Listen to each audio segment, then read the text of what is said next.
Welcome. Beer Guys Radio. We are live, YouTube, Facebook. Thank you for joining us. We definitely appreciate it. Exciting show, Brian. Yes. Exciting stuff.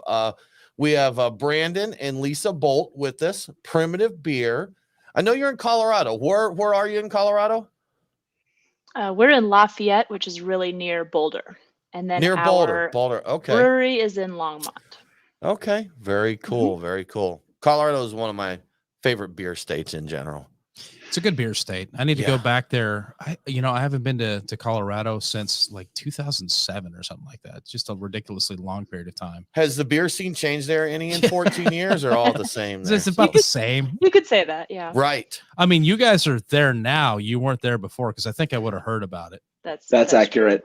There you go. See, yeah, there you go. It's been a few years since I've been out there too. 2016 was my last trip out. So that is wild. Even that, I'm sure things have changed tremendously. Just a bit. Yeah, just a little bit. You're overdue. I am.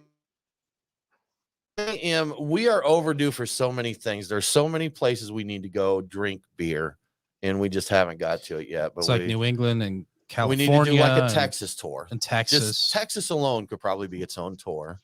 Oh, yes. The Northwest, the Northeast. I'm ready for Colorado again. So yeah. We were talking last week, y'all, about just getting an RV and loading up and just living on the road. And absolutely. Right. How long has it been since we went down to Tampa too? Because we went down to Tampa. Yeah, it's been quite a while since we've been down to Tampa. 17 maybe? Stinking COVID. Yeah. Take the show on the road. That's what we're saying. Get us we need a sponsor to paint a bus up for us. There you put go. Some logos on it and just hit the road. So buy us a bus and then paint it. That's right. That's exactly how it goes there. Yeah.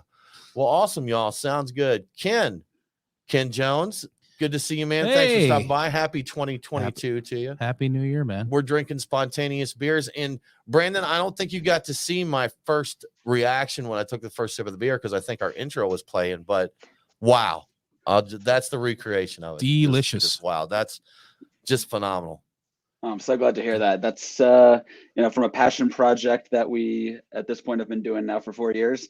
It's really that's the payoff, is trying to get people who are interested in this to actually love have that reaction.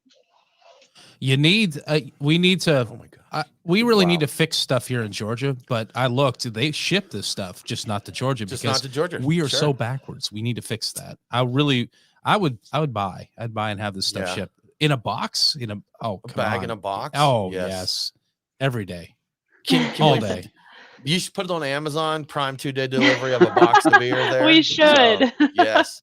I get a whole pool ship full. Oh yeah. We're hoping that if the USPS legalizes direct-to-consumer alcohol shipping, we can just stick some stamps right on the box and send it in as it goes. See? I wonder no packing materials required. Exactly. Just send it on. Does it wind up being lighter and or less expensive to ship it if it's in a box, in a bag in a box? I mean, because that would definitely be lighter. Than glass, it would be, right? Go pick up the full bottle in the fridge and go pick up the full box. Yeah, for the glass. But I was thinking as opposed to cans, but I wouldn't imagine you put any of this in cans. Yeah, aluminum is close. Pretty close. Yeah. But that said, there are aspects of aluminum with sour beer that are still not completely understood, or at least the lining of those aluminum cans. It is a form of plastic, I understand, and I know that simply because I've been intrigued by the whole issue that the U.S. has with microplastics and everything, and how it's a potential health consideration. They're like, oh yeah, the liners of your cans. I'm like, oh no, don't tell me that. It's like sour beers possibly leaching bits of plastic. Yeah. You're full of microplastics right now. I am. I'm mostly microplastic. I'm one giant blob of microplastic. That's the what beer. I am. That's all the beer is. Just it's great for growing. Yes, that's right. There's all plastic filaments here. Yeah. Good stuff. Excellent. Well, awesome. How about we do our radio show here? Ready to get into this first segment? All right. If anybody's watching the stream, you have any comments, feel free to leave them, and we'll be back with you as soon as we get to our next break.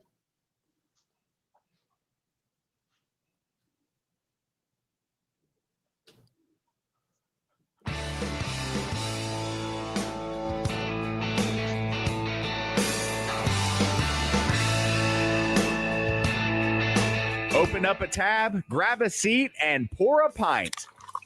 It's time for the Beer Guys Radio Show. You want free beer? Go to the brewery. Dedicated to the art, science, and enjoyment of craft beer. Yo, what's wrong with the beer we got? Now, here are your hosts, Tim Dennis and Brian Hewitt. And welcome to the Beer Guys Radio Show. We're broadcasting from the Beer Guys Radio Studios in Marietta, Georgia. And this week, we're talking with Primitive Beer. I'm Tim Dennis, and with me, as always, is my good friend and probably a caveman, Probably. Brian Hewitt. So easy, even a caveman can do That's it. right. Even a Brian could do That's right. Hey, Tim. So joining us today, we have Lisa and Brandon Boldt, the co-founders of Primitive Beer, not Primitive Beer Company, but Primitive Beer. Exactly. We're going to talk about beer served hot, beers in a box, and all things spontaneous fermentation. Guys, thanks for joining us. Thanks for having us.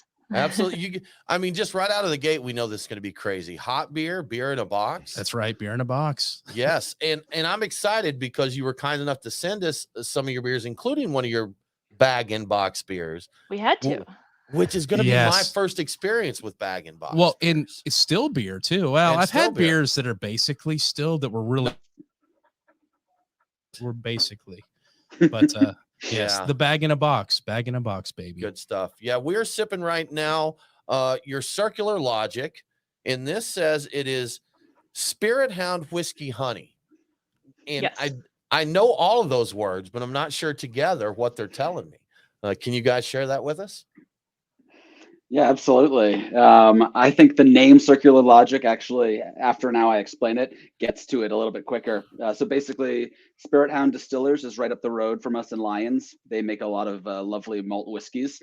So they emptied a couple barrels of their malt whiskey and brought the barrels over to the apiary that we use for some of our bottle re-fermentation. Just a nice local honey producer who filled those barrels. They rotated them daily for a year just so the staves wouldn't dry out and so the honey wouldn't completely solidify. After a year, they removed the honey, created a whiskey honey from what was in those barrels, gave those barrels back to Spirit Hound. They finished one of their malt whiskeys in those honey whiskey barrels. And after taking their honey whiskey out of the barrels, they gave those barrels to us to finish the third year component of some mature spontaneous beer. After which, residing in those barrels for about a year, we blended back with some younger stock and then re-fermented it in the bottle with the honey that also came out of those whiskey barrels. Hence the circular logic there. Wow. So many layers to this. I got tripped up on the whole rotating it. I'm like, did they put it on the little rotator, the meat rollers? Rotisserie? The rotisserie of the meat rollers at the gas station. Just put the barrel on there, just keep rolling the honey, rolling like the your hot dog thing. Yeah, exactly. A little bit of heat, a lot of rolling. Yeah. About attractive. Yeah. Good stuff. Though, seriously, most people drinking that bottle of beer would have no idea everything that went into that. Hopefully it's on our website, but see if you go out that's it. How many people are geeky enough? There's a good amount, but not everybody is going to, I think if they're drinking research their beers like these kind of beers, I'm thinking they're more apt, more likely to look into that. It's right? like, all right, there's got to be something going on here. I need to look into this. Of course there's something going on here. A lot of spontaneous stuff. Yeah absolutely. I appreciate that. We're definitely we're happy. I think on the side of not realizing that all of those components are in there. Sure. Is the side that we err on. We'd rather create beers that have nuance and for all intents and purposes are drinking beers, despite them going through some at this point less than modern processes and kind of bringing in a lot of different flavor components together. So the fact that it's not just hitting you over the head with only honey, only whiskey, big acidity, anything like that, that means to us at least that we've blended it in a way that gets us excited. Sure, because if you went into all these unique processes and do all that, and the end result isn't a delicious beer, what's the point in putting all that work in there, right? Yeah. Yep. I love the idea of a spontaneous drinking beer. I've never even put the two concepts together. Yeah, I'm all about it for sure. That one in particular is really high for us ABV wise, 10.2, but some of the ones we put out are like 4.8. So those are light and crushable and really, sipping, session beers in a way. A story that I've shared a couple times. There's a brew pub here, one of my favorite brew pubs in the world, Good Word Brewing. And when the guys were looking to open Good Word, one of their ideas was to make a table beer that basically you got kind of like your chips and salsa at a Mexican restaurant. You'd sit down and they'd bring you table beer, but it didn't come to fruition, and my heart is crushed. I'm I do thinking like there might that have been idea. Right? considerations about that, perhaps. Like, I don't It know. could, right. Yeah. It could pose in theory, sounds fantastic. I've been in practice. It's a lot Logistically riskier, right? Yeah. It is, yeah. Yeah. It's a great idea. You'd have us come in there and they're like, guys, we can't brew any other beers because all this table beer. Yeah, so all we're doing is is serving you guys table beers. Just get up and leave. You go now. Get out of here. That's right. Yeah, y'all. We had a fun story we wanted to share with you, and you are both geologists, correct? No, that's correct. Do you still practice do geology? No. Yeah. Do you still practice geology outside? Do you still look at rocks? Yes. I haven't seen a rock in years. Yeah. I'd say that we appreciate deep time and the idea of landscape evolution to this day, and maybe some of our patience over letting barrels age for multiple years before doing anything with them is tied to some of that idea of geologic time. But after we defended our master's theses, we kind of accidentally fell into beer. That was that. Okay, you guys will have to make sure to tune in for next week's show because we may talk some Pangea and plate tectonics next week. We love that. Very nice. See? Brian, you found a cool story. Not really our news segment, but just something fun, right? Yeah, the tie-in with the geology. One of the earliest species of, and it's a dinosaur, I may mangle the names, ichthyosaur. Does that sound about right?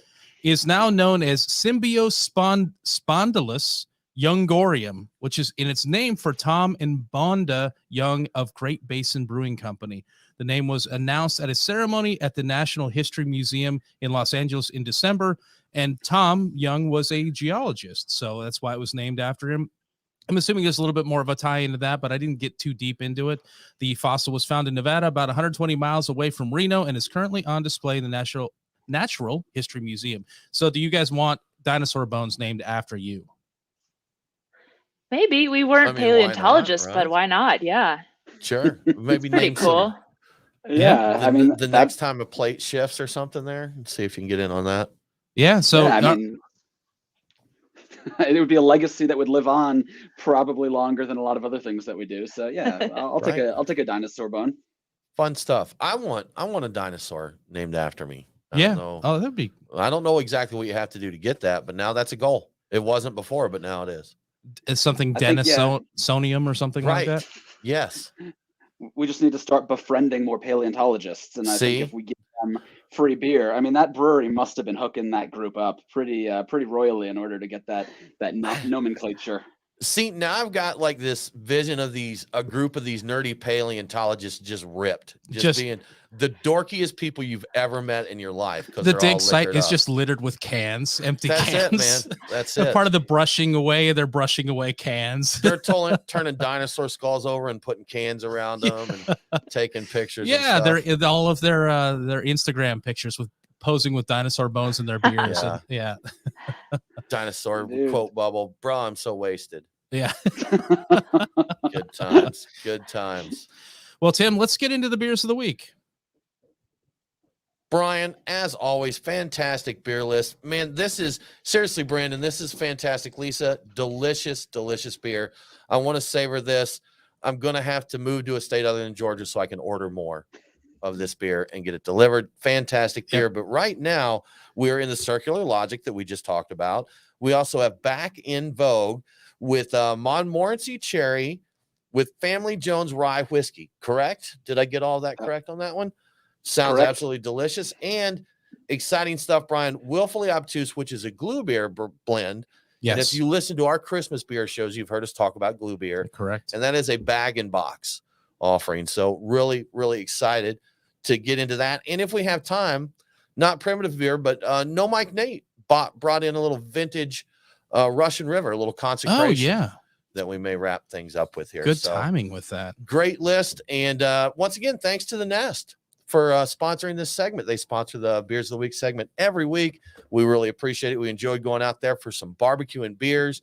And as you've heard us mention many times, don't miss out on the smoked wings or some pork rinds and pimento cheese, Brian. Oh, yeah. Do both. It's all good, man. It's all good. Brian, I think we had Nate. Do we have time for news? We have time for news, Brian. A little. Oh, wow. It's first time in a couple of weeks. All right. So there's a lot of brands and breweries changing hands lately. We've already talked about Bell selling to Kirin. Now we've got Kings and Convicts back in the news, acquiring St. Archer Brewing's facility in San Diego. The news coincides with the immediate discontinuation of the St. Archer brand by Molson Coors. If the Kings and Convicts name sounds familiar, it's because they made headlines when they bought Ballast Point from Constellation Brands back in 2019. The company plans to take on St. Archer's operations and tasting room employees, in addition to continuing to operate their network of Ballast Point breweries or tap rooms throughout California. Though it is important to point out that Coors still owns the St. Archer brand, so those beers will no longer be produced. So they've pulled the plug on those. See you, St. Archer. The rumor is the original founder of it is sad about this and is actually thinking about possibly buying it back and bringing it back. But that's a rumors. Yeah. Yeah. I'm surprised they killed the whole brand. I know they did this St. Archer Gold that was like supposed to be like a cheap beer. Yeah. And I knew some, they killed that line, but they're just doing away with the whole brand. 8 months after they introduced it, they tried it out, gave it 8 months, and then they just axed it. Done. Basically. Yeah. Crazy stuff. You are listening to the Beer Guys Radio Show. We do need to take a break, but we'll be right back with more from Primitive Beer.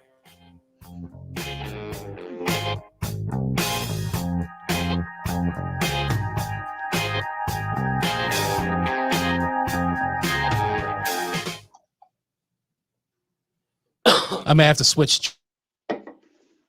Yeah. Down, I'm just slowly do a little flippy floppy. Yeah, there. I might do that. Flippy floppy. Yeah. Just slowly sinking. It's weirdly unsettling. You know, I'm like, is this hitting me this hard or is my chair sinking? Not mutually exclusive. I don't know. Yeah, it could be both. Exactly. Little column A, little of column B. You're a little tired. The beer's hitting you a little bit. The chair's sagging a little bit. You'll be laid out on the floor in no time. It's been a Wednesday. Hopefully this one's not worse. I don't think I've done this before. So what are you guys drinking this evening? Oh, we are drinking. I have the 8 Cohesion. degree. And Okay. Brandon has the 10 degree from Cohesion in Denver. All They right. make all Czech style lagers with traditional traditional processes and Colorado malt, which is pretty cool. Do they use all Colorado malt? Yeah. That's cool. It's Yes, cool to hear that there's more breweries that can do that now. Mm-hmm. Yep, they use the same maltster we do, which the grains are grown in eastern Colorado, and then they're malted up north in Fort Collins. Very cool. How hard is it to get a supply of the Colorado malts? And maybe this is stuff I should say for the show. Is the production level high enough right now, the maltsters in Colorado, that it's fairly easy to get whatever you need, or is it still fairly limited? For us, we're such a small producer, and most of the people that are using this boutique maltster are making on the scale of either tens to hundreds of volumetric barrels per year. So for us, it's pretty easy, and they definitely respond well to knowing what our season looks like for brewing and making sure that the malts that we need are there. But that said, if some big boys started using their malt on a consistent basis, they're definitely still wouldn't be enough. Yeah. Well, I was gonna say, if the big boys started stepping in and doing that, I'm guessing they would expand very quickly, because that kind of demand would say, hey, we need to make more. So that's limited by available land, though. That's true. Available land. Well, I'm curious how that works. Is all the malt grown in state as well, or do they From our all the barley? Yeah. Okay, because I know that so some of the maltsters down here in the South will source stuff from, like, I know one of the ones in Carolina sources some of their like red wheat from Georgia, but they would call that a Georgia malt. Okay, all right. So yeah, they do. I know that Riverbend in yeah, Asheville, they do get from basically the southeast. Pretty much, yeah. But they source from all over. Yeah, and they do call it a Georgia wheat or Georgia red wheat or something like that. So they do give us the hat tip for that. That's nice. Yes. Ooh. Up next, Brian, you wanna corkscrew this one? All right, I will. I'm gonna sit here and is sip, that? then. I was gonna say, is that because I was questioning your abilities on the previous one? No, I did very well. Pat myself on the back. I did just fine opening that other one. All right, Nate, grab me my saber. It's saber time. It's always saber time. Yes. It's always saber time somewhere. That's right. It's everybody saber time gets out their somewhere. pocket knife. I don't think that's gonna work. Tape them all together, make you a saber. There's some really fun videos on Instagram of people both very much succeeding and very much failing at sabering, and it's fun when you start the video, you don't know which way it's going to go. Yeah. I seriously think I would run the risk of being on the bad side of that. I'm still not sure I understand how hard to mess it up. It's also, it's challenging, and it's heavy and it's slippery, and things can go wrong pretty fast. Now, this is going to sound ridiculous, me asking this, but I'm going to ask it anyhow at the risk of ridiculosity. These bottles felt a little heavier than some 750s. Are they thicker glass? Okay. Yes. There. Then I was all right. Correct. Not as No, you're ridiculous. not ridiculous at all. Oh, see. I got some spontaneousness in my beers Oh, as you're well. good. You got a little blast of extra. There we Extra go. yeasty goodness. As long as it's not on the computer equipment, we're we're good. We're good. That's it. Yeah. Awesome. So when we started, we were actually in a radio studio, and we were told many, many, many times no that food or the drink. equipment in there was much more valuable than any of us were. So Yeah.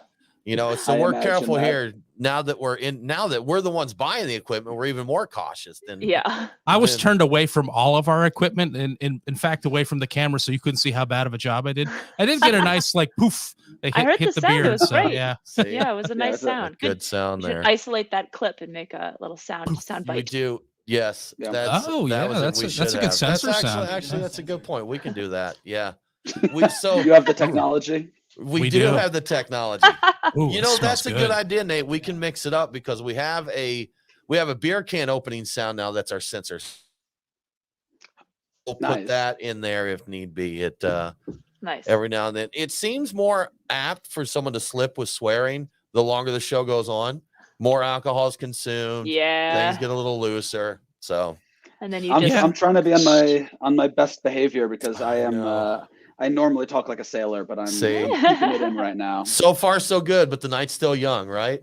So that's absolutely accurate. Even Sam Calagione, who held it together, he does a lot of press towards the end in that final segment. He dropped a little this and that, and something about how long it goes, and you get loose and comfortable, and let the words fly. Get the conversation flowing. That's right.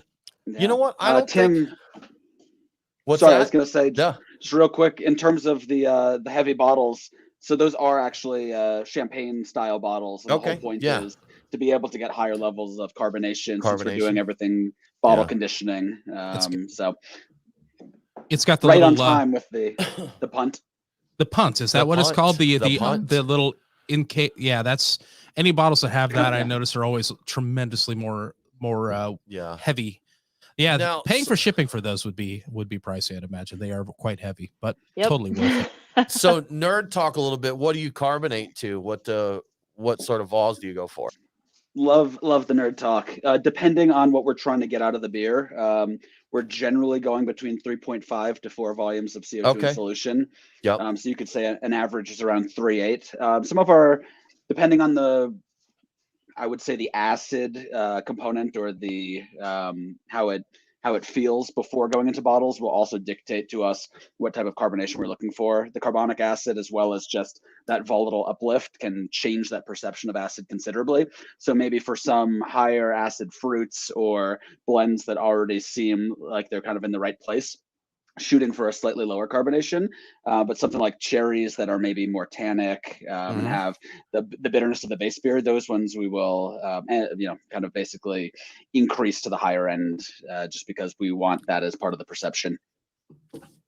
So it would perhaps reduce the tannins and bitterness and bring out more of the cherry notes. Is that what you're saying with that? Yeah, I don't think it would reduce the tannins or the bitterness, but it would all of a sudden tick up the acidity, so it would bring it back into balance. Oh, okay, cool okay. stuff. I see what you're saying there. Make the cherries brighter without necessarily harming the rest of it. And I've thought that when it comes to the more heavily carbonated things, sometimes you get a boost in just overall aroma, perhaps flavor, but aroma. Yeah, volatile uplift. Exactly. Yeah. See, that's when we homebrewed, which has been a while, as we've mentioned, but Saison was one of our biggest styles that we brewed, and we would target 3.2, and even 3.2 is pretty effervescent. You get a good carbonation out of that. So yeah.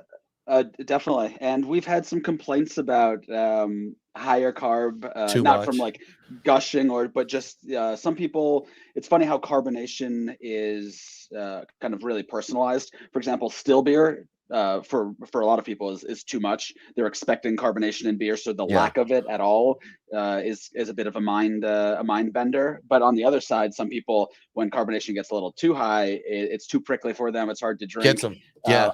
I think we tend to like if you go to Eau de Gouze, and definitely some of the inspiration from Belgium, a lot of those really effervescent, more champagne-like levels of carbonation are something that Lisa and I enjoy. So we've played around with swinging that pendulum back and forth within that range. And at this point, more of our bottles are going in at the 4 and 4.2 CO2 we like insulation, either really carbonated or not at all, or none, right? Yeah, no in between. The extremes over here. There you go. Okay. All right, good stuff. Nothing is not extreme, man. That's right. You just set up teams like Team Still and Team Effervescent, and just sell different shirts, and those people could pretend fight each other or something like that. It's got to be a hashtag. Yeah, exactly. Yes, it should be a hashtag. And come up with something. Come up Team with Bubble. Like Team Sparkle, right? Yeah, Team Something Bubble, like Team that. Sparkle, Team Bubbles. Yes. Team No Bubble. No Bubbles. You can have the No Bubble one, like a bubbly personality. We've got a whole campaign. Ooh, It's almost stayed had a party upright. foul over there. Thank you, Teku. Yes. So there we go. I don't want to waste any of that either. No, yes, it would be a crime. All to right. do that. Well, y'all, we don't want to keep you all night. We could easily do that chatting about beer. So we will get That's back. why we're here. Right? Yeah. Okay, we got Cool. buy-in. Let's keep them all night. That's it. Let's go, baby. Sorry, the At least show until we run out of week. So the live stream. Oh, it's still on. It's still that's on. it. It's still going. Marathon. Maybe we can get Guinness out here, man, for the longest beer live. We'll call them up now. We'll just keep streaming and let them start when they get here. Yeah. We'll figure it out. They can see the timestamp. They can yeah, tell how long they'll- we've been on they'll here. know. Yeah. One of us has to stay awake to keep the stream going. That's it. So Well, I'm the Yeah. night owl, and there's plenty of coffee, and my tolerance is pretty high. I think I can make it through the but night. So there's you guys plenty of need to beer, wake up too, early. So you're Yeah. gonna be in trouble. Oh yeah. I mean, Yeah. That's a All good point. That's a good point. Yeah. All right. You can hang. Let's do it, Nate. Let's do it.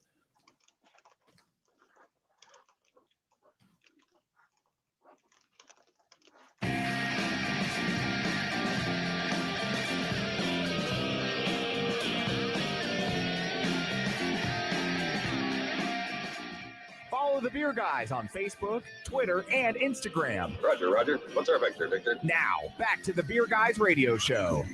Welcome back to the Beer Guys Radio Show. Remember, all episodes are available on demand. So if you missed the broadcast, get the podcast. Beer Guys Radio is available on all popular and unpopular podcasting apps. Now let's get back to primitive beer. Primitive beer, delicious beer. Based on my experience so far, I'm totally on board with primitive beer. Primitive beer. Exactly. I want all my beer primitive. All of it. All of it. Lisa, Glad we to hear noticed. Yes, we're enjoying it. We noticed talking about your brewery. When you talk about your brewery, you mentioned a beer blendery, not primitive beer brewery. What sets a blendery apart from a brewery? Well, I'd say at the most basic level, we don't have a brew house. So we are not brewing at our facility. We brew, well, Brandon brews at other breweries, and we have a tanker truck drive the wort up. We did this actually last night, and everything gets inoculated in our cool ship in our facility, then barrel aged and fermented for multiple years, 1 year to 4 years. And then the real creation of the beer, I would say, is when we blend it. So we blend to taste, we blend for fruiting, for spirit barrel aging. We're not brewing in our facility, but the beer is sort of created and born when we blend it.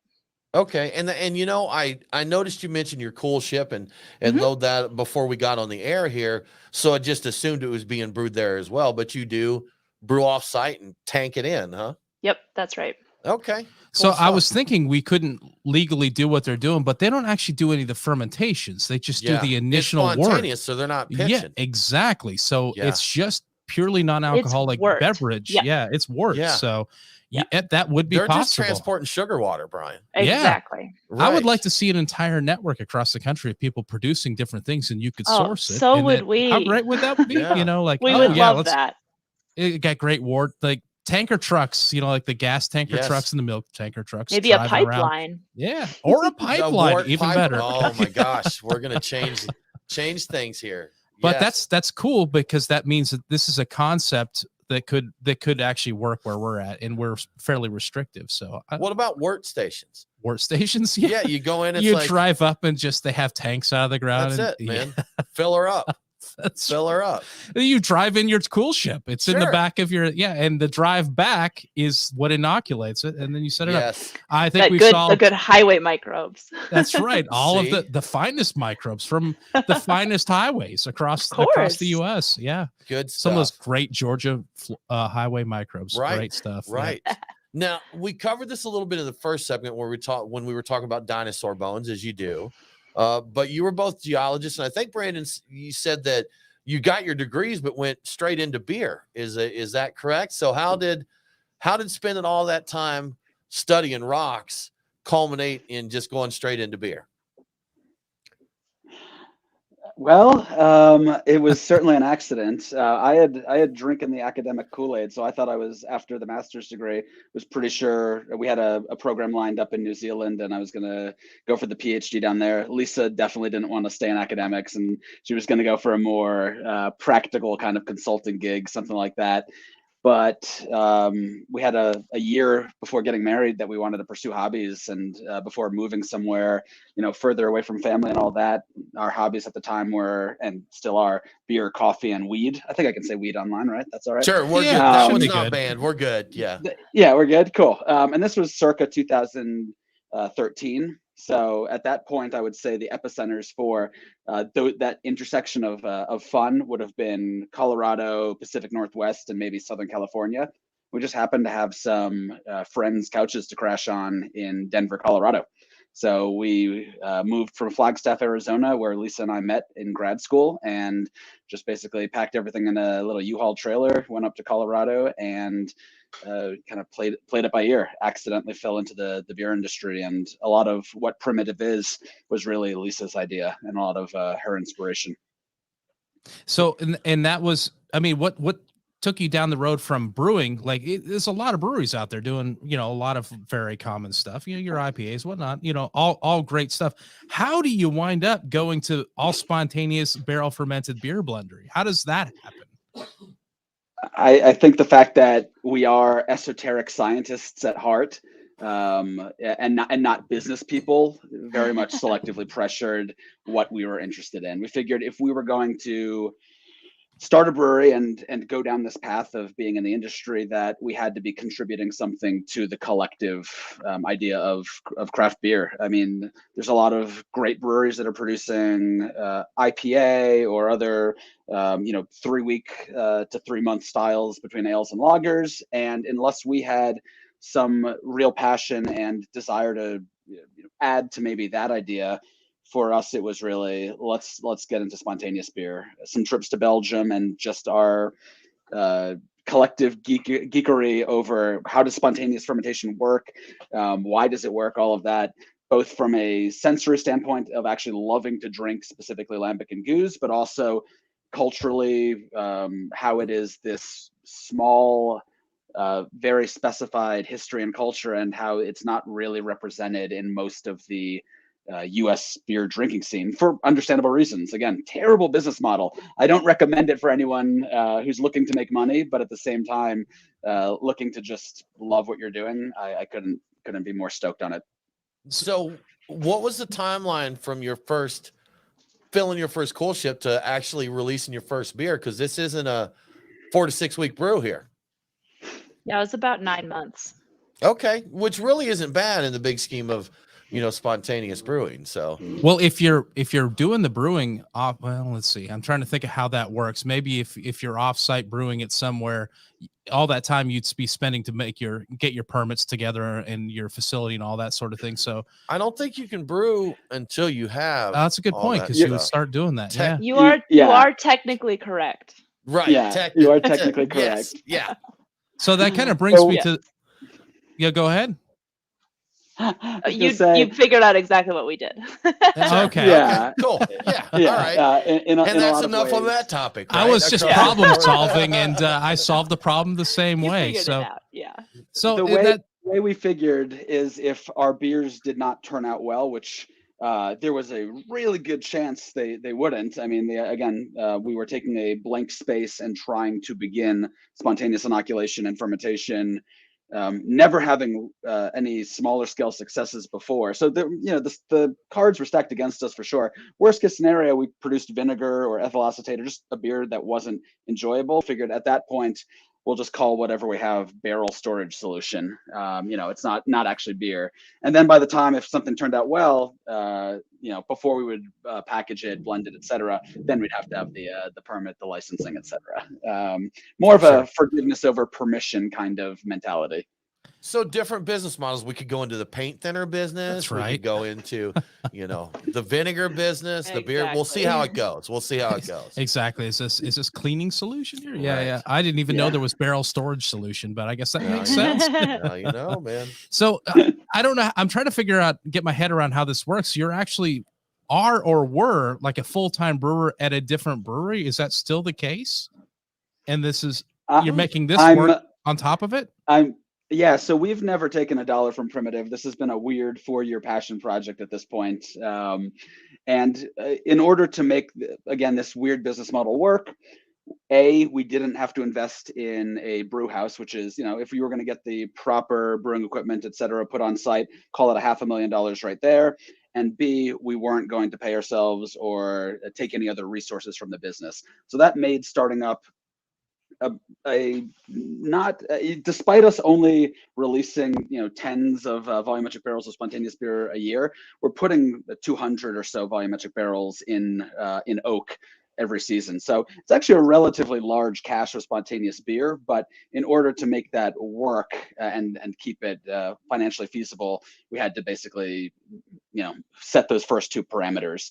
So I've been a head brewer over at Odd 13 in Lafayette, which predominantly makes hazy IPA and some other more kind of in vogue modern styles. And then I helped another brewery in Colorado, Four Noses Brewing Company, open up a mixed culture and lager facility in Boulder called Wild Provisions. So for the past 4 years, a lot of how we've sustained at least not taking money from Primitive is having other full-time jobs.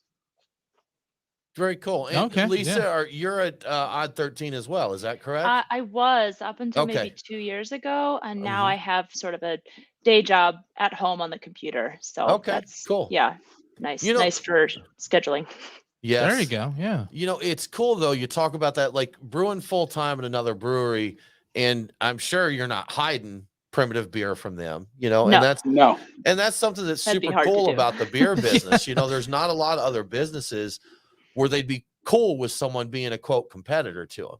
But the beer business, I mean, I'd love to do, I've said this many times, the family tree of beer, even just from Georgia. Oh yeah. I mean, that like thing's Sweetwater got branches, 15 times there, but the family shrub. Yeah. Yeah. But it's just super cool the way these brewers, foster each other with this stuff, and the way the beer business breeds more great brewers. Indeed. It really does. Yeah. It's good stuff. You are listening to the Beer Guys Radio Show. We need to take another break here, but we'll be right back with more from Primitive Beer.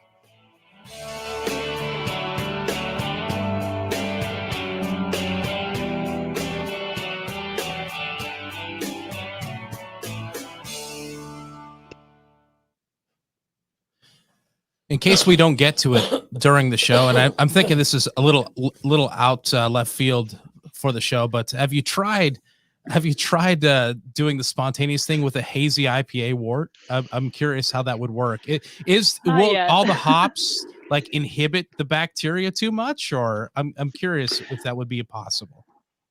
So the simple answer is yes, it would be possible.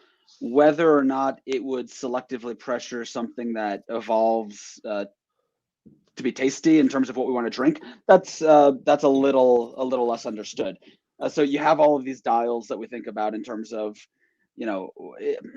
I think a lot of spontaneous beer production isn't accidental. It's not just leave word out and see what happens and hope for the best. A lot of it is this idea of selective pressures. So we use aged hops, for example, which by virtue of having no alpha acids, there's no isomerization in the kettle, and therefore the antiseptic properties are there, but not as intense as what isoalpha would do to prohibit kind of microbial activity. We go through this whole process of turbid mashing, which is there to make a really dextrinous, unfermentable wort, because we want to make sure that the first critters that actually start to inoculate are not able to consume the range of food that is in that wort, because those first microbes, while they can really multiply and expand quickly, they're less desirable. They tend to be like Enterobacter, the stuff that lives in our gut, some wild yeasts like Cloacara and Pichia, and then some quick acidifying lactic acid bacteria. We want that first phase of fermentation, which lasts about 30 days, to be a very minute portion of what actually kind of contributes to the fermentation and overall character of our beer. And if you want to keep deep diving into like that microbial succession, I can totally go there. Otherwise, we will get into that a little bit here when we get. I'm so bad about using quote show content between well, no, that was something he said. He was brewing hazy IPAs. I'm like, oh my God, has he done spontaneous stuff with them? I would throw something in a barrel. I would do a small, me personally, because I'm insane. And because I would be reckless with my money, much like they are. I would definitely put the hazy in the barrels and just see what happens. Let them get inoculated and see how bad that goes. It might be really interesting. I will also say, from a selective pressure standpoint, because most hazy IPAs are super, super back-ended on their hop use, whether it's just whirlpool and dry hopping or fermentation hopping, you already have less in terms of isoalphas in solution by virtue of that wort production. You would just, if I wanted to, so I don't think it's a ridiculous idea. You're going to lose a lot of the aromatics over multiple years of fermentation, but that's okay. I mean, again, that's cheesy hop characters, part of what Brettanomyces has fun with. What you'd really want to focus on, I think, to make that work is create like super adjunctify that hazy IPA. If hazy IPAs are using maybe 20% of something like malted wheat, switch that over to raw wheat, throw in a bunch of other, raw oats and more dextrose, less fermentable things. So at least at that point, if you've got a lot of early microbial activity, there's still something left behind for eventually when Saccharomyces and Brettanomyces and Pediococcus kind of come to play. So again, I don't think it's not a terrible idea. You would just have to modify that brew recipe. It differently. Yeah, exactly. Like I wouldn't. Sounds like a very organized party. Like the first group comes in, it's like, all right, guys, let's eat. These are the worst drunks. They get trashed early and then they leave. Like, and then the good guys show up later. Enjoy. So great party. Absolutely. We're out of here. We're off to the next one. Yeah. It's harder in Georgia, of course, to find that perfect cool ship time. With the temperatures we get here. There was a joke about, what was it? Something about someone putting their cool ship next to a dumpster in July or something. And just God. I know comments have been made about right. Just load it in there, right? I know comments have been made about certain beers that were spontaneous that are near highways. When they mentioned the highway earlier, I'm like, oh yeah, I remember that. Not the best place to do it. It doesn't work out too well. I will say two things. First of all, the fact that you can make world-class spontaneous beer in the likes of Austin and in Long Beach, California, which are far from traditional temperature curves.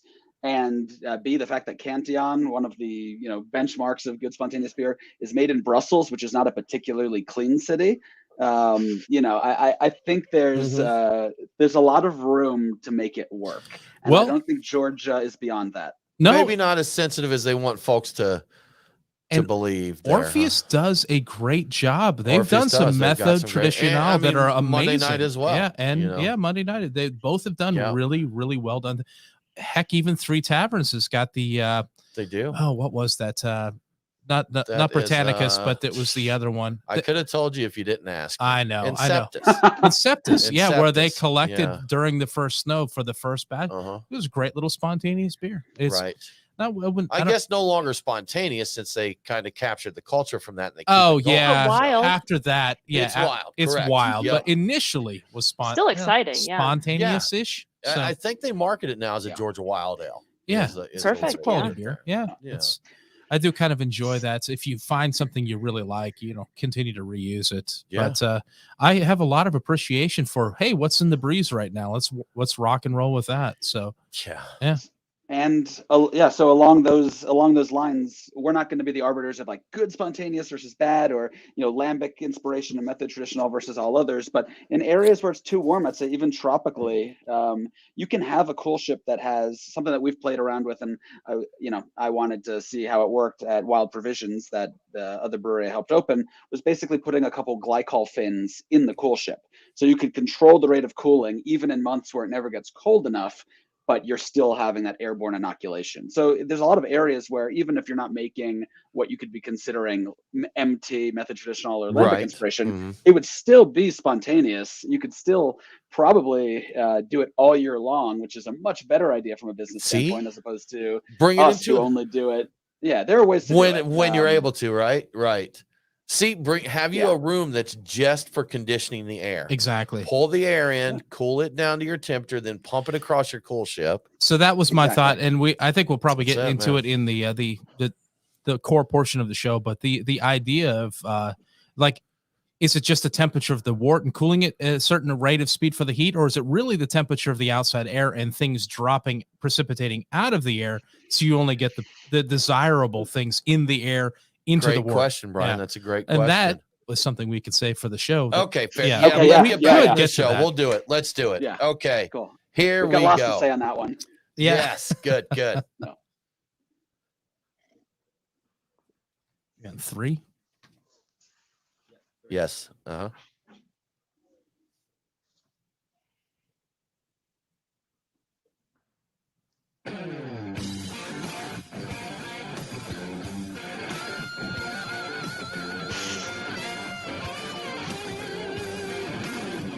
Follow the Beer Guys on Facebook, Twitter, and Instagram. Now, back to the Beer Guys Radio Show. Shake it back!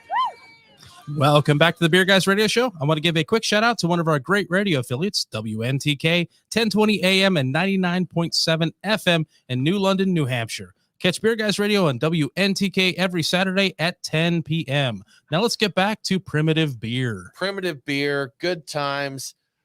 Brandon and Lisa Boldt, thank you again. We're having a great conversation here. So we have a bad habit of getting too deep. We love talking beer. That's why we're here. That's right. And our guests usually love talking beer. So we really get into it, but we saved this one. We were talking about spontaneous fermentation. We were. And cool ships and air temperatures and wort temperatures that we have there. So we also noticed that you mentioned on your website, you practice a very specific type of spontaneous fermentation.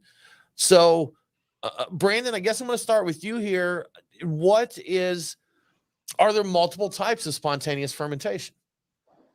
Yeah, absolutely. And there's a lot of other beverages outside of beer and other fermentative products that are spontaneously fermented. The idea that the microbes aren't purposefully added, but just allowed to initiate fermentation from other environmental sources. So for example, in the wine industry, this idea of natty wines or minimalist low intervention wines, those are all yeasts and bacteria that are indigenous to the skins of the fruit. Basque style cider and a lot of other cideries in Europe, that idea of spontaneous fermentation isn't so exotic. It's just basically how they've been making their products for hundreds of years at this point. All beer to some degree originally started off from a spontaneous standpoint, whether or not it's you left bread out and it rained on it and it started fermenting or something else. Boom, spontaneous fermentation. Right? Yeah, they've kind of debunked that. But so for us, we are inspired by a very specific type of spontaneous fermentation. We don't call anything that we create lambic, or it's very specifically blended, square within a rectangle goose, but we are very much inspired by the production of lambic outside of that geographic appellation. So in America, something that we would call method traditional beer production.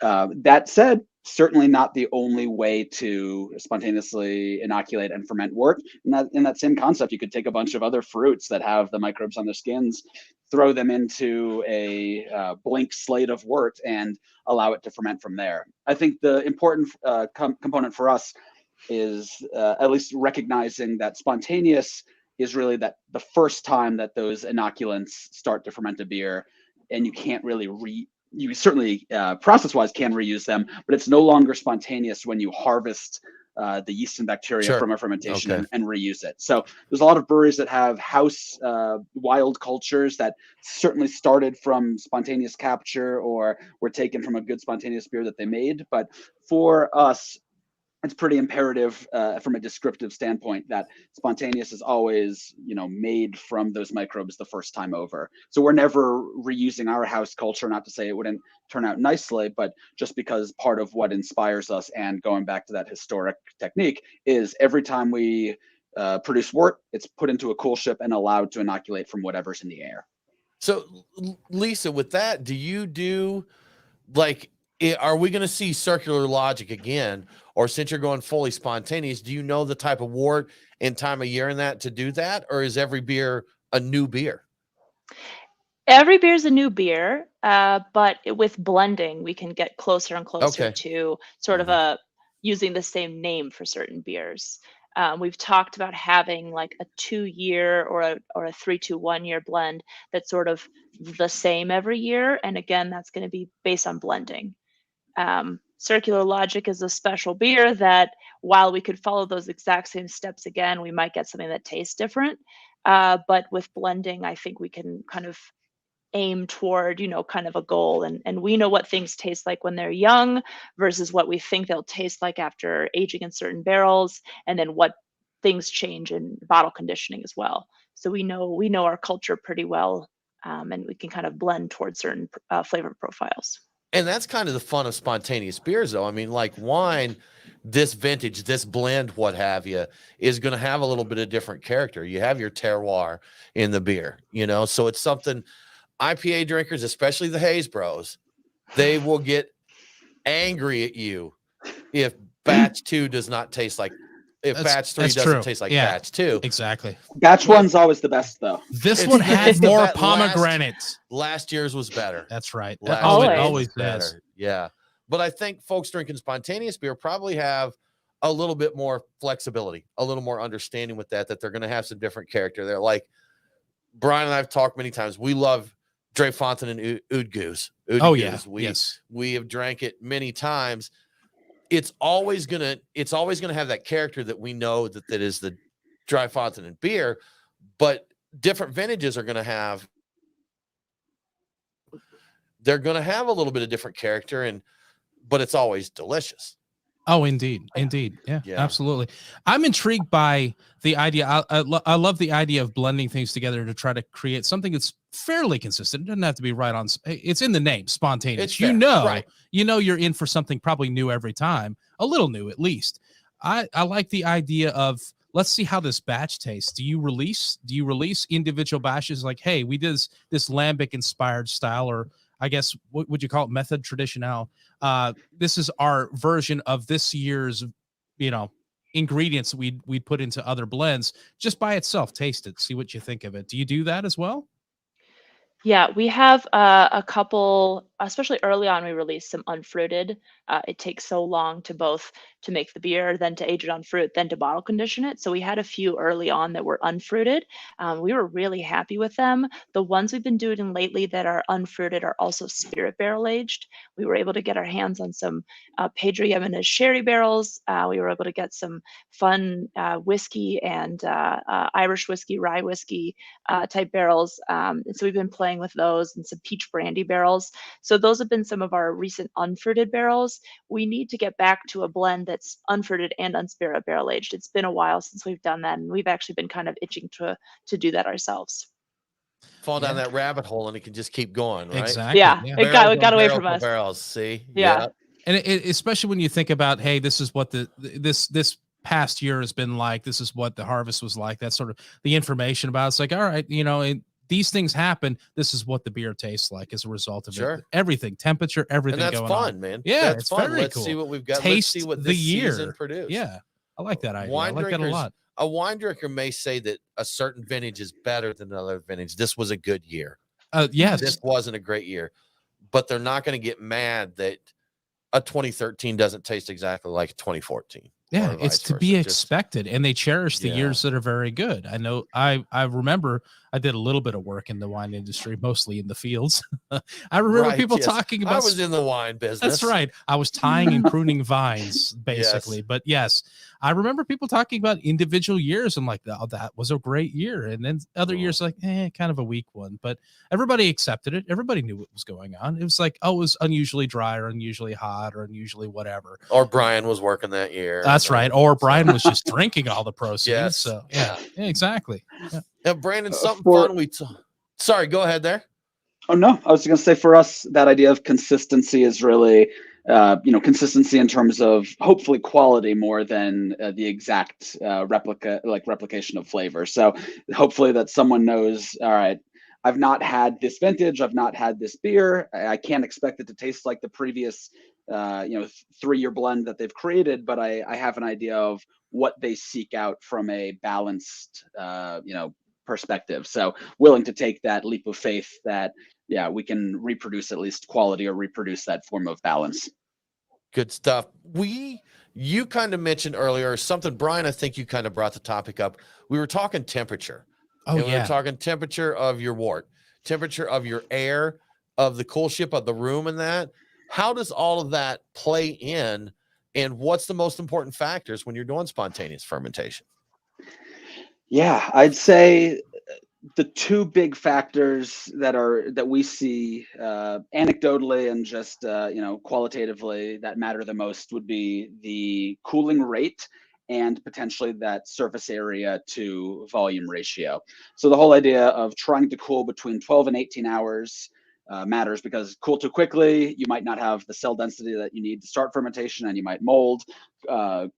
Cool too slowly, you might start to really activate some less desirable aerobic microbes and that kind of thing, and maybe sour it too much.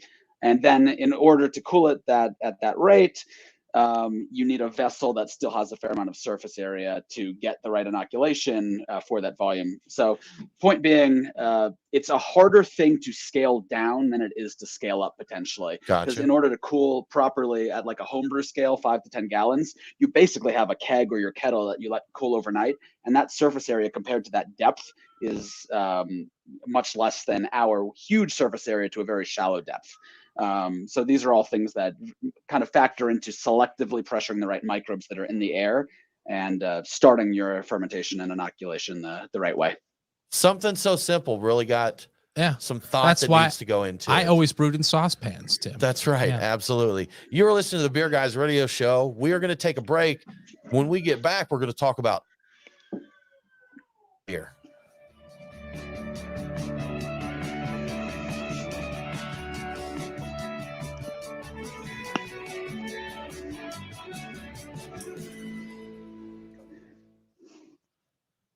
Some like it hot, but some stress when the heat is on. I need to go feed our baby, but I'll be back shortly. Okay. All righty. Okay. You know what I did? I did actually hear something in the background. I didn't notice it until just now. Like, I heard just a faint. I need some attention. I need attended. I need attended to. So it's the speed at which you cool down and the volume. Okay.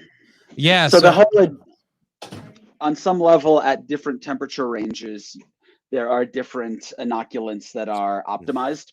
So, we think about some lactic acid bacteria that really love that, 90 degree to 120 degree range. And that's when they're rip roaring ready to go.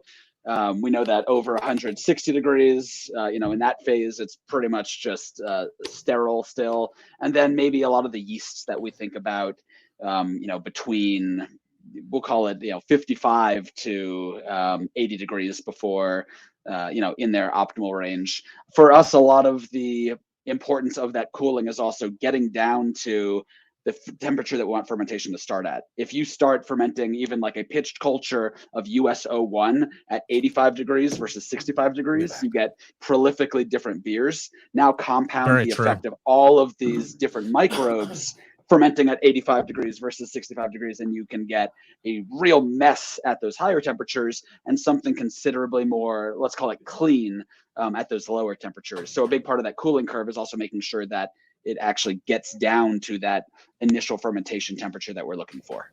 Okay, so I hadn't thought of that. I really thought, because all the talk about the spontaneous stuff always involved, hey, how cool is the outside air? Because that's the important part of the inoculation. And that's why I thought it's like the idea of doing it year round. I thought like, hey, let's just do it like the hydroponic farmers, move it all indoors so you can control your temperatures. But then I thought, no, you need the outside air, but it needs to be cool enough and the stuff participates out of it.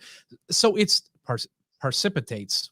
That word where everything falls out of it anyway, whatever that word is. And so now I'm realizing all that doesn't matter so much, is just how quickly and at what rate you can cool your wort, and what the surface ratio is to the rest of it. So you could do it year round. Are you able to do that year round? Are you doing it year round right now? We could do it year round if we had a lot of extra temperature control. If we had our cool ship in a refrigerator, that kind of thing. So for example, Colorado summers, low temperature might not get below 75 degrees, and in heat waves potentially a little. So we could wait for multiple months, and that wort would never cool down to what we're looking for, which is about the low 60s to mid 60s.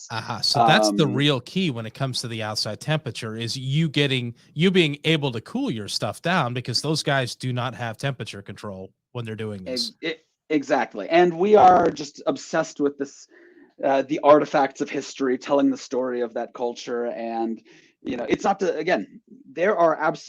have the technology now. If you wanted to produce beautiful spontaneous beer all year around, and I'll point you to Beechwood Blendery, it is certainly possible. For us, it's more of a celebration of seasonality, that idea of terroir, to only produce these beers. Maybe we have wort production and inoculation between roughly November and April, and then we have our fruiting season from June through September, and then we have packaging kind of in between. There's a cyclicity that we enjoy celebrating, and we enjoy the lack of industrialization of the process. But to your point, there is this whole folklore and mysticism, and we're not looking to use science to take away the magic of this process, but many until the past 10-15 years, Belgian brewers would have told you, no, it's only possible to make spontaneous beer in the Seine River Valley, the Pajottenland, because we have the right microbes in the air here, and if you did this anywhere else, it would be terrible. But a big part of those people who are still producing these beers that they've done in the exact same way for generations, they don't have HVACs or temperature control typically in their cellars, in their barrel caches, all of that. So for them, anecdotally, when they were producing spontaneous beer, their lambic in the warmer months, they would have beers that had these fermentative qualities and acidification that were undesirable and not what they were looking for. But we do have a couple examples in Belgium, specifically Girardin, that has a second cool ship smaller, located in their cellar, and they're able to produce great lambic in the summer months as well. So we know that whole idea of the microbial activity, being less desirable versus more desirable, probably isn't as accurate as just saying, well, you want the temperature to be right when you ferment, and go from there, if that makes sense.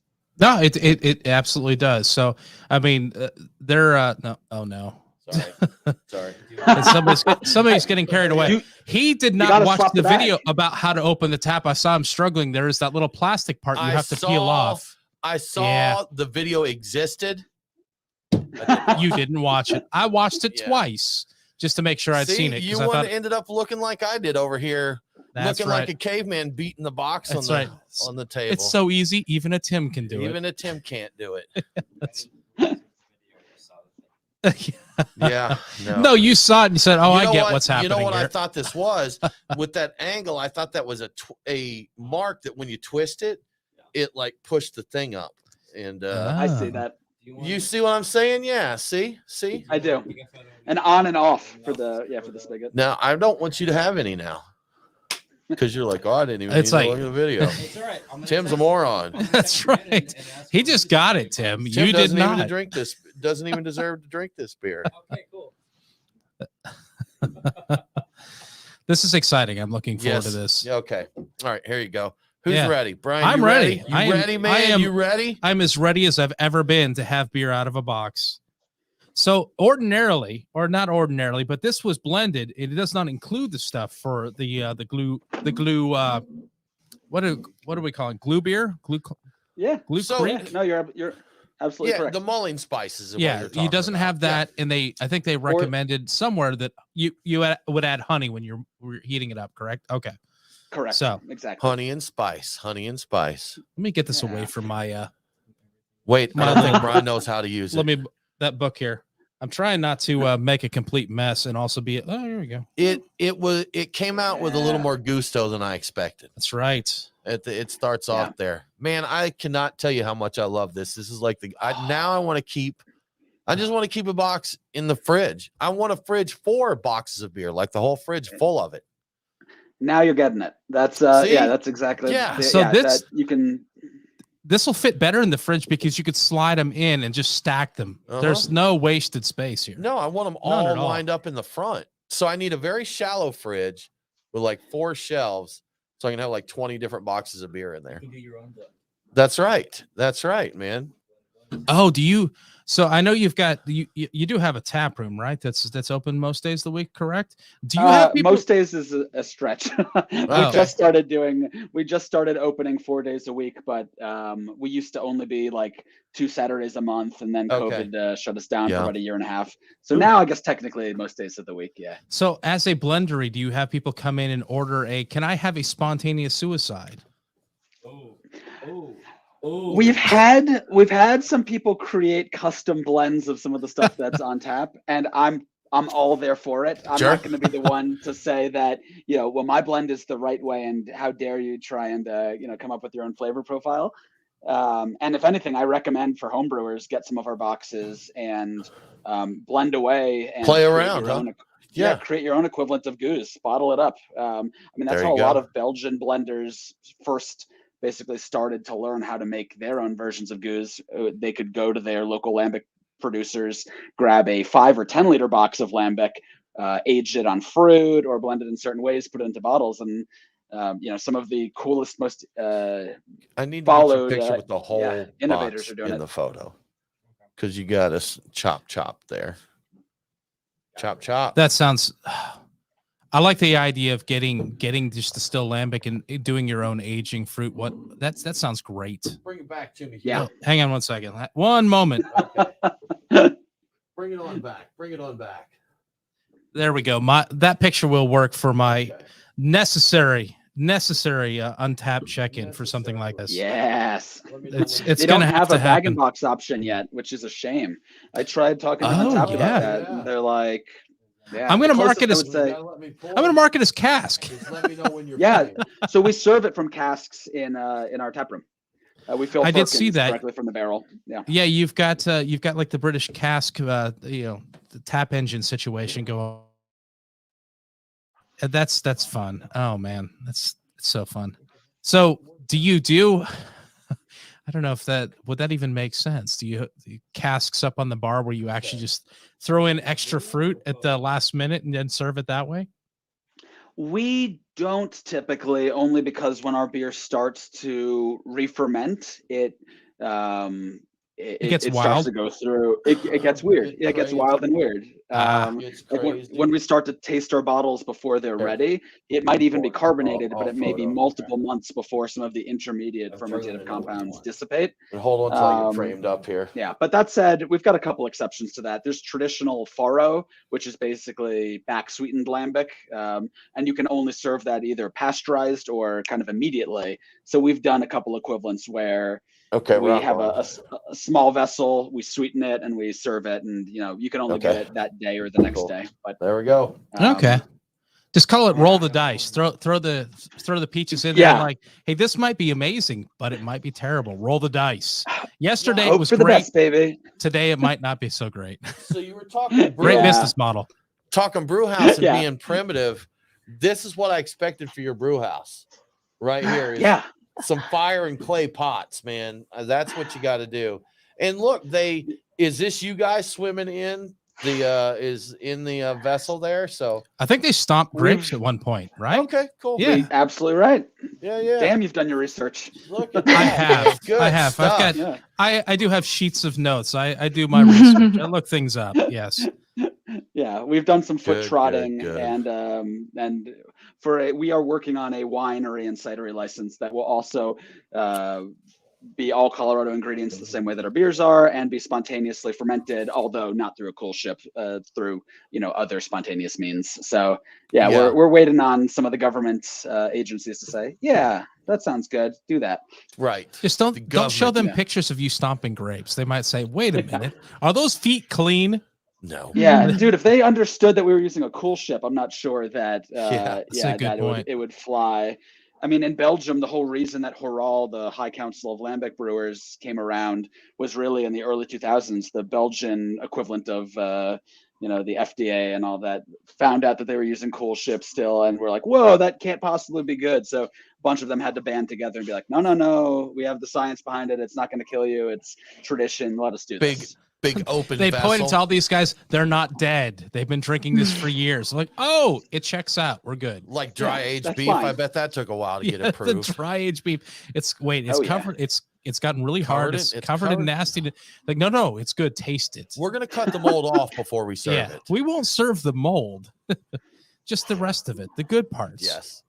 The mold is like the candy coating. It's a safety shell. It's a safety shell. Hey, she's ready. Someone's ready to party. That's right. Really party. She's killing it. Cool. All right. As always, we always have more content than we have time, but I think we've covered a pretty good range of topics here. We have. Since I did tease the hot beer a lot, I don't want to miss out talking a little bit about. We really need to get in that, because I mean, we're drinking one that's intended for the hot beer situation. And is there anything we haven't mentioned that y'all want us to make sure we do talk about? Did you guys talk about hours? Bag-in-box already?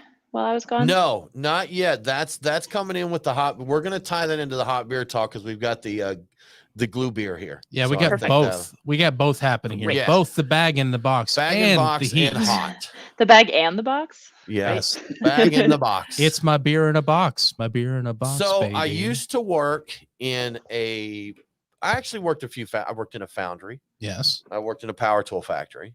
In the break room at my power tool factory. Quit bragging already. I know. The break room at my power tool factory, and I think a lot of like industrial places had these back. They may still be there. I just haven't been in this type of environment before, but it would have like cans of beanie weenie and beef stew and stuff in a vending machine that was already heated. Whoa. Okay. Yeah. So it's like you'd get the can out and it was already a hot can of stew. Whoa. SpaghettiOs, beanie weenie, Denny Moore beef spontaneous stew. Beanie weenie. Delicious. So you could have your glue beer right there in a vending machine and just, never thought about that. Coke C3 and you're good to go. Yeah. Wow. Yeah. So I love that. I think there's something there. Yeah, look into a vending machine. Get that. You always have some hot glue line on vending machine. Not on tap, but on button. Vending money. Yeah, vending money. Big in Japan.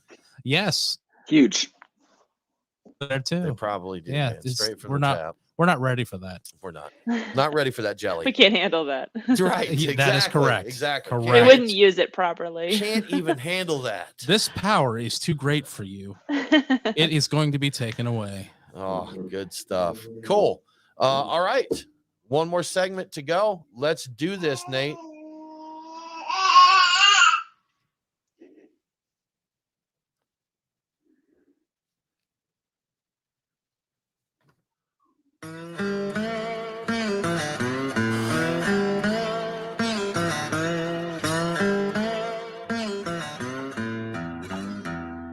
Follow the Beer Guys on Facebook, Twitter, and Instagram. Get 'em all coming. Now, back to the Beer Guys Radio Show. Welcome back to the Beer Guys Radio Show. If you enjoy the show, please consider supporting us on Patreon. Just go to patreon.com/beerguys. Patrons get cool perks like Beer Guys swag and commercial-free episodes. Now let's get back to primitive beer. Primitive beer. We've just got something that I'm just so excited.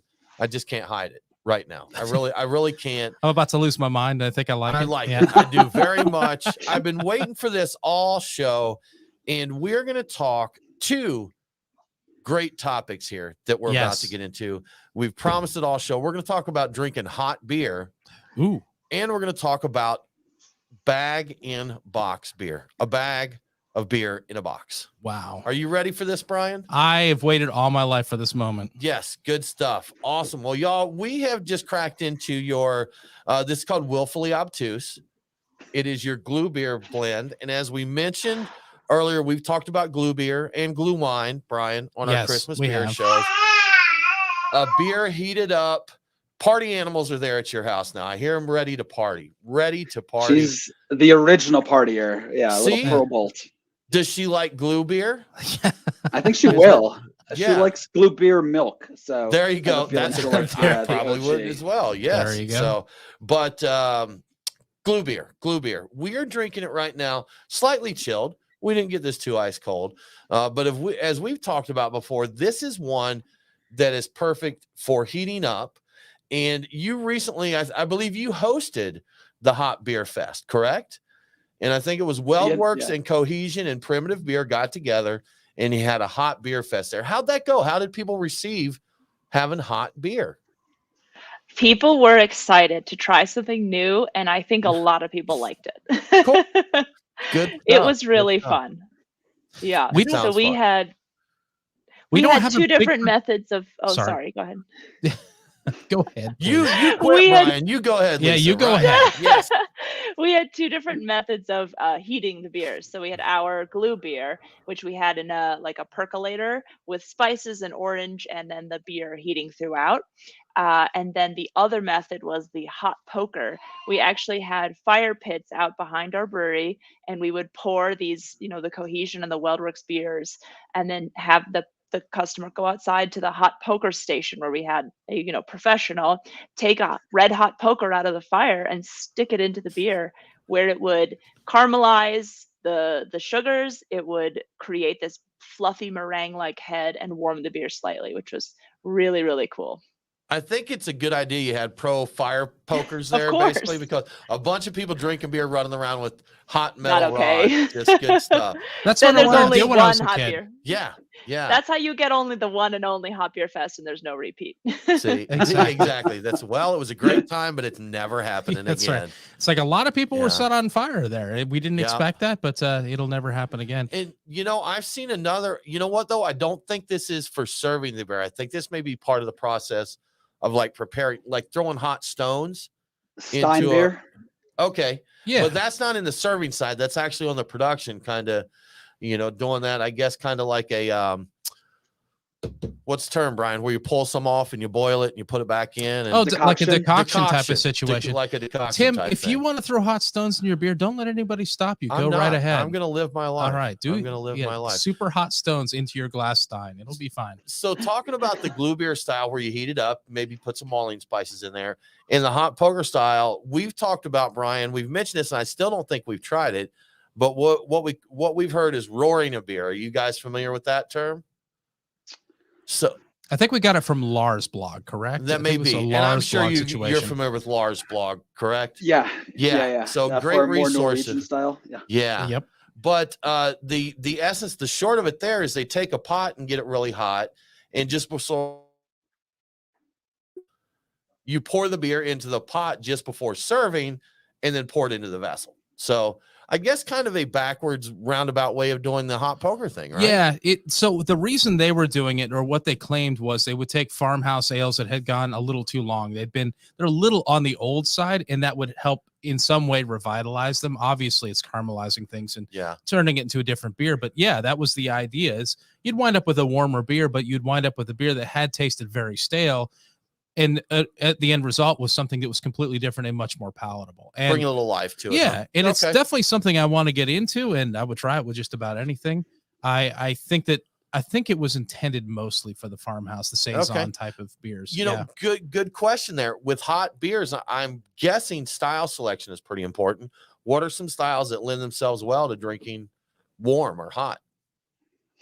Yeah, I think potentially more than broad style categories, thinking what elements are going to activate and be interesting heated, and the type of heating you're using, and what elements of that beer may be degraded. So for example, a really bitter beer, if you heat that up, that bitterness is only going to become exaggerated. So I mean, that already starts to reduce some of the styles of beer. Something that you want to look for is a beer that has a fair amount of, if you're using the hot poker method, which is kind of working towards melanoid and then Maillard reactions, if you've got something with like a really nice malt presence, something where that scorching is actually creating some new flavors, taking those sugars and making them caramelized, that's going to work on your behest. I'd say for the mulling idea, if we know that glue creek is a traditional technique still in Belgium, and people are using glue vine, the whole idea of our willfully obtuse, the name of course, which is like, we know that people don't want still beer and they don't want hot beer, so we're definitely going to give you hot still beer. So here you go, right? Okay. The whole idea of putting that base together was somewhere in between Creek inspiration and a wine beer hybrid. So a re-fermentation on cherries blended with a re-fermentation on local grapes with a little bit of young stock that had some cider-like qualities, only because, again, mulled cider is also still something that people understand and enjoy. And we wanted to make a blend that was enjoyable on its own without the mulling spices and the sugar and the heat, but also was a very good palate to use, a blank slate for the rest of those ingredients. So I think, if you're just considering what aspects heat are going to provide, both from an olfactory and a flavor standpoint, I think there's a lot out there that could be played with.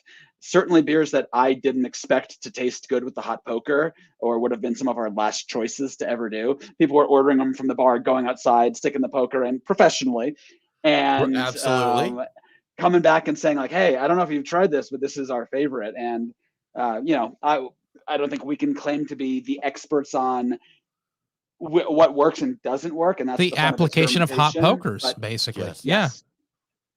That's awesome. We got to do that. We need to get us some hot pokers and fire. Yeah, exactly. Yeah. And so for Fire's this, great.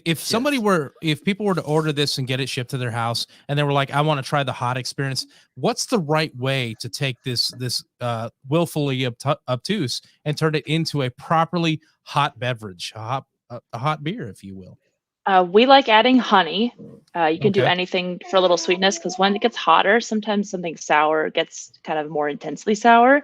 And then we've used whole cinnamon sticks, cardamom pods, cloves, and like half oranges, maybe even some orange juice in there. But you can really go crazy. You can add whatever you like. You could even add brandy or cognac, something like that. Bump it up a little, maybe add some wine, whatever you like. But spices and some sweetness really, really make it sing. Toddy it up, Brian. Toddy it up. I'm already thinking Boilermaker. I'll get a shot of brandy and I'll either shoot it or sip it along with it. So you know how I like to turn it. I know how you like to go. I know how you like to do. Exactly. Now, this beer, as you mentioned, is served still. And you have a few others that are still bag and box. For those that can't see it, this the box is about the size of like a 750 bottle, in that area. 1.5. 1.5. Okay. Well, we're getting even more in here than I realized. Oh, wow. Heck yeah. You got a Magnum, baby. Yeah. Good deal. How about that? That is quite I the like deal. these even more. Very efficient. What made you offer still beers? And is there something that tells you with a beer, hey, this one would be good still, or let's serve this one still? Oh, I was muted because of the baby. We got it. Yeah, so we started when we opened, we had, like we said earlier, 9-month-old, year-old beer. And so in our tap room, the only option for on-site drinking was out of our cask system, because we didn't yet have bottle conditioned carbonated beverages. So as a way to be able to offer to-go beer, we offered bag-in-box. It's one of our favorite ways to get Belgian Lambic in Belgium. There's a couple breweries that do it. They do a really fantastic job, usually just an unfruited sort of a base beer and then a creek. So we were really excited about that. And then now it's sort of this, we taste beers as we're blending and we decide, okay, this one would be better bottle conditioned and carbonated. This one we think would taste really fantastic on its own, uncarbonated, kind of the way it is right now, exactly like tasting it straight from the barrel. And then a lot of times we'll do the first use of a whole fruit into bottles and the second use into bag-in-box.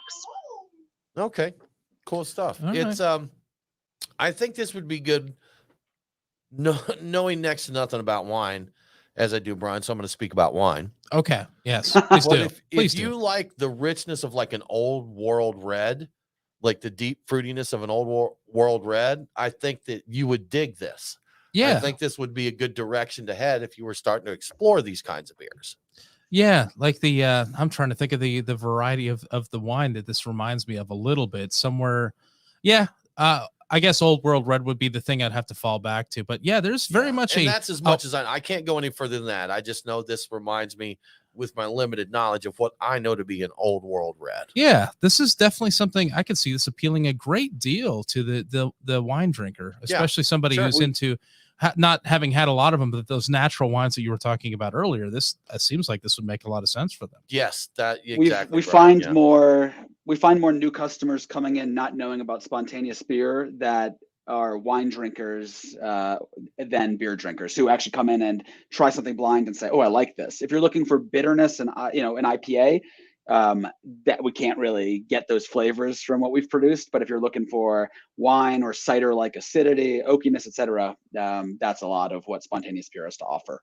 Delicious. Is what it offers, man. Very delicious. Brandon and Lisa Boldt, Primitive Beer, Colorado. Thank you so much for joining us. Really enjoyed the conversation and the beer. If folks want to find out more about Primitive Beer, what's the best way for them to do that? We have a website, which is primitive.beer, and our Instagram is our probably number one updated thing, which is Primitive Beer. Awesome. Thank you so much for joining us. We really appreciate it. Guys, it was a pleasure.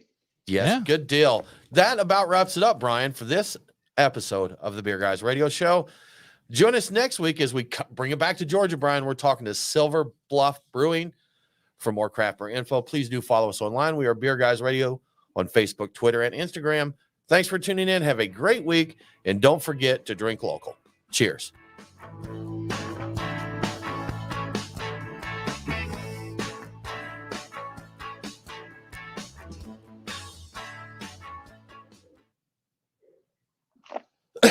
Man, I knew you had that cough coming. Yeah, it's good cough control. You was delivering the words, even though I could tell there's a cough. I was pausing a little bit to push that out because I'm like, don't cough into the mic. Don't cough. It was brewing. It was. A cough was brewing. It was a spontaneous cough, and like all the elements were there. Spontaneous cough gestion. Right. Yeah. So yes, y'all, this was so much fun. This was great. This was great. Thank you for having us. Yeah. Let's see. We got Bill Boyer. What do we got? But what things are you looking for when you? Okay, there you go. Great question from Bill Boyer. What things are you looking for when and to carb or not to carb? That is Bill's question. Yes.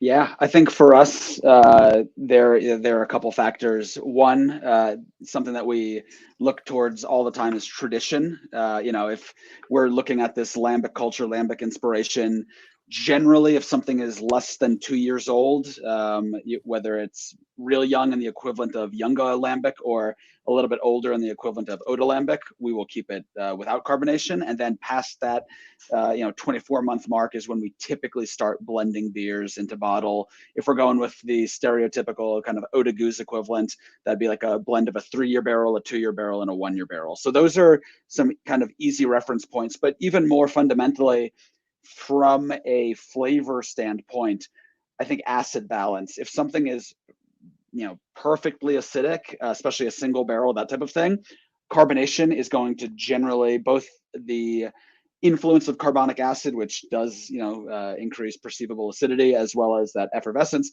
that might bring us past that point of what we find enjoyable. So, putting it into bag and box or putting it on cask that preserves that, in our mind, kind of perfect level.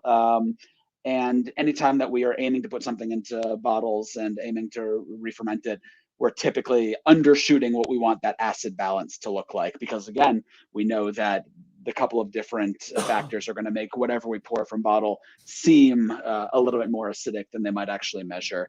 And every once in a while, we get a really old barrel that I think for us, we do produce a lot of still beer because we really love the both element of going to Belgium, going to these lambic producers and sampling right from the barrels, or taking a pitcher and just like walking down a dirt road and crushing it. I think Belgian lambic has this really old world session kind of attitude towards it. But every once in a while, when we find this like pristine old barrel with these oxidative characters that are almost more like a dessert wine, it's hard to say I want to change this at all. And that's another. Instead of bag and box at that point, we've done one now where we put it into like a glass 375, and it's just fun to showcase. When a barrel evolves perfectly, it gets celebrated. That's great. Awesome, yeah. Man. You know what? I want a charcuterie board, Brian. Yes. Yeah. I want a piece of cheesecake. Oh yeah. A charcuterie board, piece of cheesecake, and more of this beer. I'm gonna chug the rest of this one. This will be fantastic. You're gonna do a box stand. Is that what you're saying? Do a box stand. I definitely I think that these are dangerous for box stands. I think that they will not support the proper, there's really form only of really only one way. Only one way. Just as long as you've got the tap directly into your mouth, it'll all be fine. Yeah. That's you'll figure this out. Well, yeah, we're resourceful. We'll get this done. So I know that you've got different perceptions you're gauging on, putting it carbonation versus still and all in that sort of effervescence versus still. Do you make an attempt for most of your stuff to try to produce both, like a blend of the same thing or similar thing that's both carbonated or effervescent and one that is still, or do you just say, hey, this whole thing, this is all still, and this whole thing, this is all effervescent, or do you try to do both? We've done a paired carbonated and uncarbonated of the exact same blend once. It was really fun for us to say, like, here's the difference between what happens in the bottle with this exact same blend and try it in the bag and box, which is sort of the experience of drinking it straight out of the barrel, right? The blend right out of the barrel. But since then, we haven't done a sort of a paired release like that. It's really all one way or all the other way. Okay. How stark was the difference between the still versus the carbonated? They were totally different. It was really cool. Amazing. Yeah, you could pick out elements of, flavor that were the same, but one was more rounded and soft and almost drank sweeter, and then the other one was really spritzy and bubbly and bright. It was cool.